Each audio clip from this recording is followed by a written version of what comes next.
What's up, guys? Welcome to another video. This is Can a Crow Solve 9 Impossible Puzzles by Mark Robert. That's my favorite scientist on YouTube at the moment. And we are going to give it a watch. If you haven't subscribed, please do want to subscribe, like, share, and turn on post notifications so whenever I post, you get to be the first to say it, okay? So let's know. I'm just giving you 5 seconds to subscribe for me, okay? Yeah. You see how easy is this? It's very, very easy to subscribe. So just click the subscribe button for me and you're good to go. These juicy nugs are the favorite food of an incredibly intelligent crow, but they're being defended by this bird cage. Because if she wants to gain access to the nugs, she'll need to first solve the 9 increasingly difficult puzzles I designed to protect them. This The crow does escape room gauntlet that is intelligent. extremely challenging. So challenging, in fact, for comparison, I had some young humans also attempt to solve the exact same puzzles with fascinating results. But just like with my backyard squirrels, I will admit that in hindsight, I completely underestimated my adversary. Now, Juicy Nugs might seem like an odd choice, but if you look closely, you can spot the exact moment my personal vendetta against the crows started about a year ago. Did you catch it? I'll play it back. Yeah. But this time, watch right here. What happened? The crows had figured out I DoorDash food to my porch on an embarrassingly regular basis. So when a car rolled up to my house and a person got out, it meant dinner was served. And this continued on for nearly every delivery, until it all came to a head one day when they once again decided to go for my nugs.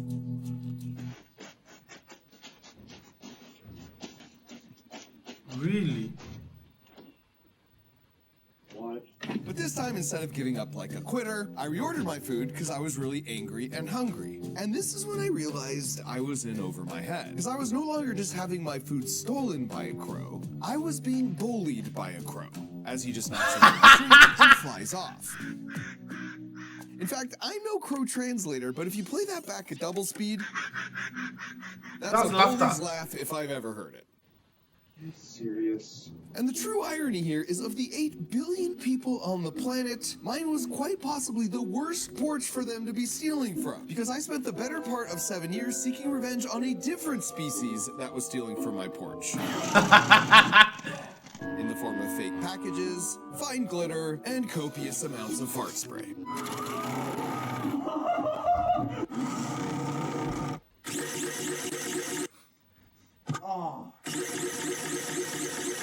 All right. And so at this point, I needed answers. I wanted to know if I was really being targeted here. Like, actually, how smart is a crow? And after even a minimal amount of research, it turns out really, really smart. From playing an instrument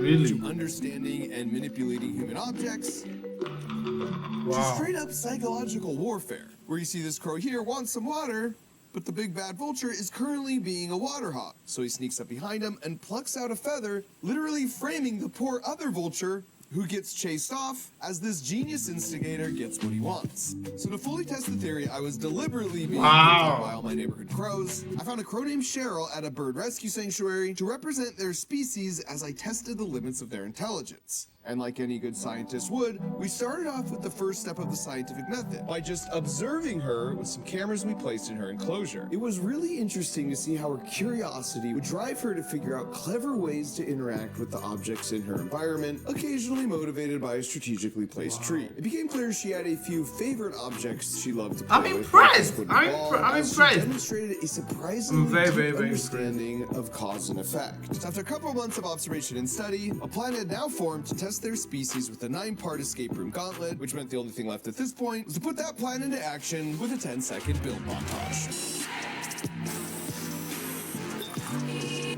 Montage, 50 seconds montage, right? Here are the basic elements. For starters, I've placed her favorite combo meal right here on this table. From sad experience, I know when she enters this room, the first thing she'll be drawn to are the juicy nugs. But it will be impossible for her to access them because of this reverse birdcage that's meant to keep birds out. And the only way for this birdcage to autonomously unprotect the nugs is if she solves all 9 of our puzzles, starting first right here on this desk. Because this is where Cheryl will find a graduated cylinder with her favorite wooden ball that's too far down for her to reach directly with her beak. So here's the question.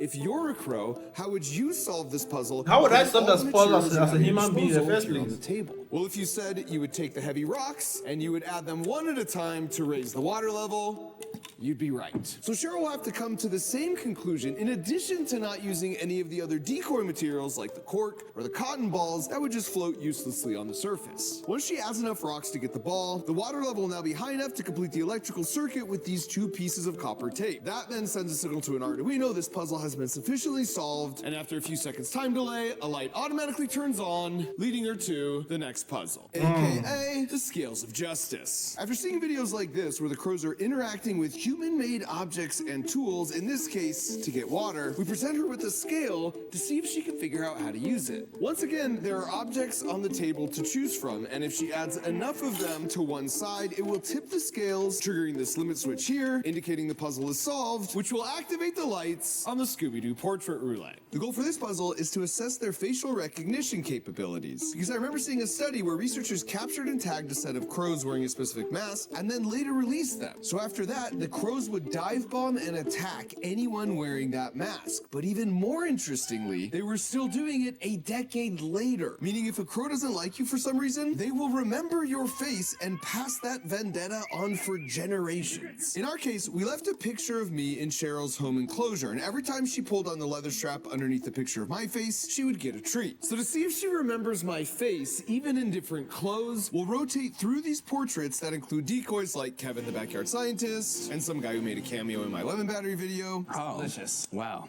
Refreshing, organic, not worth 10 hours. Amazing. 12 hours. Totally worth it. And if she pulls on the leather strap and rings the bell associated with my face, the piezoelectric sensor on the back will sense the vibration and some money will flutter down from the ceiling, at which point we once again rotate the Scooby-Doo portraits. Then once she's correctly picked me 3 times in a row, she can move on to the next puzzle called the cash grab. The idea here was to mimic the videos where people train crows to go out and retrieve money they find lying around and then exchange it for a treat. In our case, all the dollar bills have NFC chips on them, and the money collection box has an NFC reader.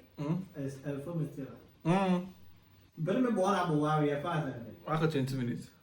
Near the opening. So if the reader registers all 3 dollar bills have been added, it tells I can't even talk during this video activates because a I'm very server that intrigued on opens what's this going on. door, revealing a tool. Whenever I go and watch Macrobe's video, I'm like, I'm amazed. Cheryl Like, has to I guess grab the that name uses tool all and together. bring it to the next puzzle, aka the fishing hole. The inspiration for this puzzle was from this fascinating video I saw where a crow took a piece of bread that would have been a fine meal on its own, but instead it used the bread as bait to lure a fish to upgrade to a much better meal. And then in another video, I saw a crow use a stick as a tool to remove a tasty worm out of a hole. So here, Cheryl will first need to figure out how to bend the end part of this tool into a hook shape, after which she has to stick it in here and fish out the cup. Now the whole I don't think container a system crow is supported can by a make a strain hook. gauge continuously measuring the weight of the system. So when it registers it's lighter by exactly 1 cup, the next puzzle lights up. And this was a pretty straightforward cup stack challenge, and it's something we saw a lot of examples of online, including with Cheryl herself in her free play.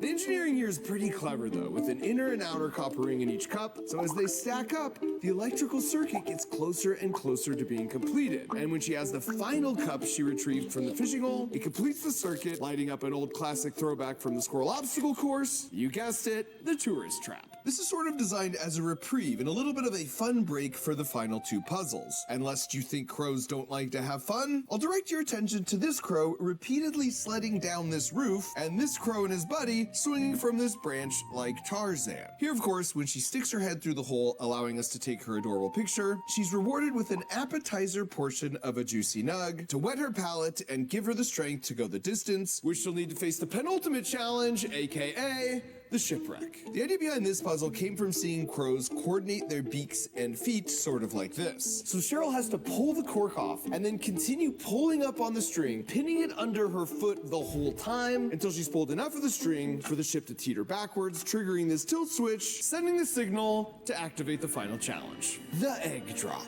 The concept here came from probably the most incredible example of crow intelligence in the wild that I stumbled upon in my research, where in order to crack open an impossibly hard walnut, they would first drop the walnut into the street directly above the crosswalk. Then cars would drive by cracking the nut, at which point the crows would wait for the crosswalk to turn, then safely hop out to collect their delicious reward. So inside our egg, there's an IR emitter. But in order to access that, instead of teaming up with cars in a crosswalk, Cheryl will need to team up with our buddy Isaac Newton, harnessing the power of gravitational potential energy to break it open. Because if she manages to do that, after somehow solving all the other 8 puzzles as well, well then this IR emitter will trigger this IR sensor hidden at the base of the table, which will give the final signal to raise the bird cage, earning her the right to gorge on her well-deserved combo meal for as long as she wants, without any fear of me chasing her off my porch. I should mention, by the way, this beautiful birdcage was custom built for me by my Mythbuster buddy Adam Savage, and he made a really cool build video for it over on his YouTube channel called Tested. You should totally check out. So with the maze all set up, I just needed to loop. I can't even speak. Like within 10 minutes of the video, just like I'm a student, I've gone back to school, listening to my teacher teaching me what to do, or teaching me in class, teaching me the basics of some things. Because I'm intrigued. I'm learning a lot of things about the crew. I've learned a lot of stuff about crews I didn't think I would need them to do in my life ever. But that's interesting. Like I'm attracted to the video. Like just the trick. At which point I can't wait to finish what the video is. Like I'm attracted to the video. To wait long. And I should mention, while I do have an affinity for testing species like crows, squirrels, and even octopi, my favorite species is humans. So I invited a few of them out to serve as a control group before Cheryl made her official attempt. Okay, to get the juicy nugs, you gotta solve 9 puzzles in this room. Any questions? Go. And the problem-solving skills kicked in right away. I see light here. Yeah, maybe in the drawers?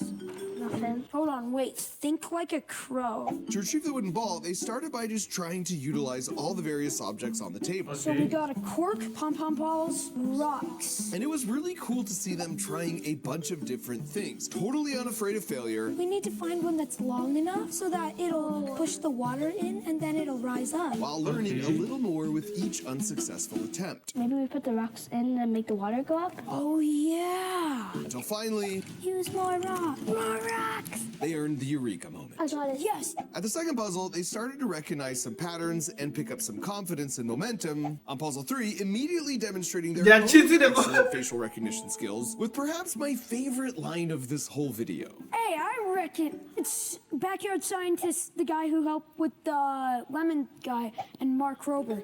On this one, they couldn't reach the bell, so they tried a very novel approach that didn't quite work, Just barely. Country is this? but it inspired a solution that did. Oh, money! Sort of. Oh, no.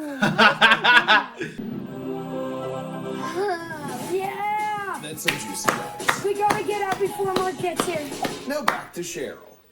Just as I suspected, Okay. the irresistible prize inside the birdcage Alright. caught her immediate attention. Now, I can't blame her for I'm trying intrigued to on what the shortcut, crow will do. which So of I don't course think the comes crow up can short solve all when 9 she puzzles steps immediately. back and surveys the situation. You can tell she knows this isn't going to be easy. So she starts out with a lap around the room, which admittedly was not very informative. At which point she remembers she has wings and starts checking things out from a higher vantage point. And you can almost see her trying to work things out as she recognized variations on a few elements and toys from her enclosure, because we tried to model some of the puzzles after them. But even still, ultimately she was left scratching her head on how to proceed until we officially kicked things off by lighting up the first puzzle, which piqued her interest enough to investigate further, and that's what she noticed. Her favorite wooden ball. And just as I'd hoped, she immediately tried to retrieve it, but came up just short. So the question was, what would she do next? And this was the first moment I realized my nugs might be in trouble. Because just like the kids, she surveyed all the items at her disposal on the table, but unlike the kids, she settled immediately on the right answer. And right as I was thinking she was going to smoke the kids in this competition, she recalibrated my expectations with a reminder that anatomically speaking, she was still in fact working with the brain the size of a grape as she dropped a rock into the cork dish. After realizing this wasn't quite right, she corrected herself by placing the rock into the empty beaker. Really? After which, to her credit, she refocused her efforts. And it didn't take much longer to get to this point where she very cleverly used the bobbing action from the buoyancy force on the ball to save herself a few more rock drops. And with that, the sensor was tripped and puzzle number 2 was illuminated, indicating it was time to move on. Cheryl had a setup fairly similar to the scales of justice in her enclosure at home, so this was more of an underhanded softball pitch to allow her to build up some momentum. Sure enough, she got right to work, at which point she immediately quit work to try and force the balance beam into the completed position. But since the limit switch needs a sustained contact before lighting up the next puzzle, she ditched that plan with a return to her more conventional efforts. And she was surprisingly picky at which coins she wanted to add to the dish. So picky, in fact, that adorably she went back to get her favorite wooden ball to add to the tray. And look, not to nitpick because she was doing great, but she displayed a fairly rudimentary grasp on the relative density. That's not going to of a wooden happen. ball and a metal coin, as she seemed sort of incredulous that wouldn't do the trick. But after one more coin, and a bit of an assist that I'm gonna let slide, limit switch was tried on to puzzle 3, the Scooby-Doo portrait roulette. And right away, she seemed to recognize my face from her enclosure back home because she immediately started cawing a bunch at my picture. And once again, while I don't speak crow, I'm pretty sure this translates to, "You're way more handsome than the lemon guy." Oh. Once she sufficiently expressed her feelings, she rang the bell under my picture, triggering the piezoelectric sensor, sending a dollar bill fluttering down. Now, we've seen her stuff paper into tissue boxes back in her home enclosure, so to help nudge her in the right direction, the lights to the cash grab turn themselves on.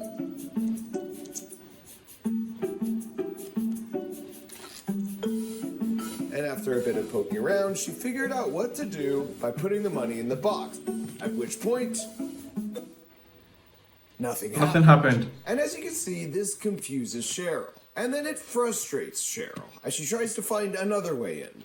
We wanted her to ring the bell a total of 3 times to prove that picking my face once wasn't a fluke. So eventually, when no new lights come on and nothing happens, she makes her way back to the Scooby-Doo portrait roulette to troubleshoot things. Eventually, she rings the bell under my face once more, letting the dollar bill flutter by. And then one final time, only on this one, making an incredible Dude Perfect worthy mid-air grab right at the warning track. From there, it was pretty straightforward for her to stash both of the final bills.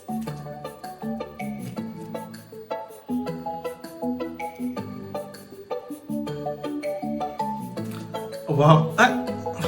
Registering a completion of the puzzle through the NFC reader, giving her both a jump scare and the tools she need for puzzle 5, the fishing hole. Unfortunately, This is a problem. How is a crow about to turn that into a cock? That's not a cock. Which once again puts her at a dead end. But at this point, she seemed to have an understanding of the cause and effect relationship between the puzzles. So she scoots herself back over to the cash grab, grabs the tool, and then makes her way back. How is she about to turn that? She She can't. tries to sort of wedge the cup with the stick, which clearly wasn't going to work, which leads to what is quite possibly one of the coolest things I have ever seen, as she goes full-on blacksmith mode, hammering away, fashioning the end of the stick into a hook, Wow. at which point she drops it back in and successfully retrieves Wow. the cup, which, Listen. of course, is registered by the stranger. I am impressed by what the crow is doing. Controller, paving the way to the cup stack. What's the IQ of a crow? Because, wow. Puzzles for her since she played with a similar toy a bunch at home. The trick would be if she could figure out the final cup in the stack was the one she caught from the previous puzzle. And sure enough, without too much difficulty, she stacks the first cup, and with just a little more difficulty, she stacks the second one. But What was once the last again, one? when no new lights come on, she quickly figures out our clever trick and out-clevers us. Retrieving the top cup and bringing it back to complete the copper tape circuit, allowing her to move on to the crowd favorites, the tourist trap. Cheryl had earned every bit of a break by somehow making it this far. Plus, I figured she could use a little caloric nugget boost to give her the energy and motivation to finish this out. And in exchange for all that, she did not disappoint with the snapshot worthy of a postcard, which meant it was on to the penultimate puzzle, the shipwreck. And the calorie boost seemed to pay off, because without a whole lot to interact with here, she pretty quickly figured out she should just pull out the cork, showcasing her very skillful beak-claw coordination in the process. And as soon as she pulled it out far enough to teeter the ship, the tilt switch passed on the input signal, revealing to the room the final boss. And of course, I've shown just the highlights here from all her attempts on the puzzles, but she'd somehow persevered and made it this far, which meant if she figured this out, it would be an absolute clean sweep.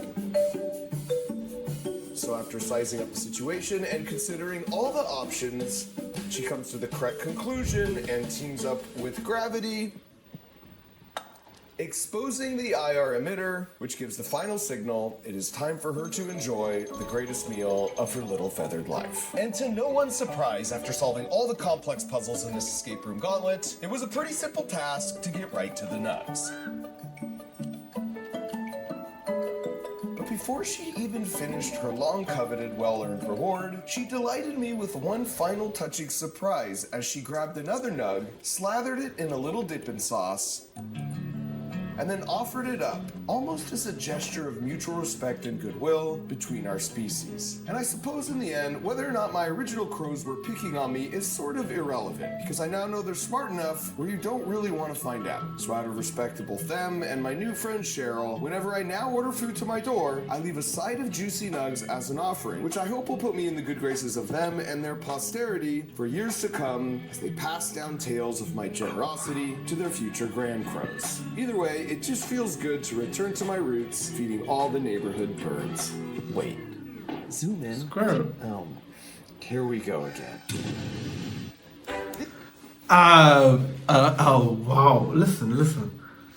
I don't know, but this is like one of the videos that immediately I started watching, I couldn't stop it because I was immersed into the video. I was brought into the video. I was doing everything in the video, and I was saying, "Wow, is that how a video should be?" Like, that's like a 10 out of 10 video. You can't float, like nothing, everything is perfect. The pacing, the sound, wow. And even the crow, I couldn't even stop watching it.